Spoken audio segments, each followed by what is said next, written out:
নমস্কার, আরো একবার আপনাদেরকে স্বাগত জানাচ্ছি নিউজ 4 টুডেতে। এই মুহূর্তে একটি ভয়াবহ দুর্ঘটনার খবর সামনে আসছে। যাত্রী বোঝাই বাস খাদে পড়ে গেল। আরো একবার দর্শকদের জানাবো, নিয়ন্ত্রণ হারিয়ে খাদে পড়ল যাত্রী বোঝাই বাস। জানা যাচ্ছে 50 জনেরও বেশি যাত্রী ছিলেন ওই বাসে। কোথায় ঘটেছে এমন মর্মান্তিক ঘটনা? খবর আসছে জম্মু কাশ্মীরের পুঞ্চে ভয়াবহ দুর্ঘটনা।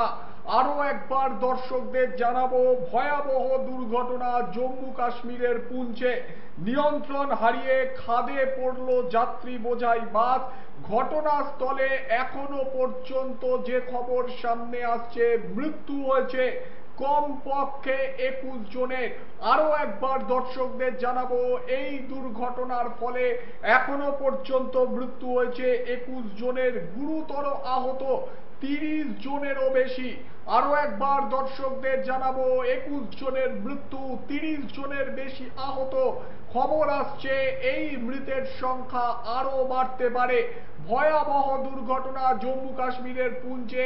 50 জনেরও বেশি যাত্রী বোঝাই বাস পড়ল খাদে। নিয়ন্ত্রণ হারিয়ে খাদে পড়ে যায় বাস, এমনটাই খবর।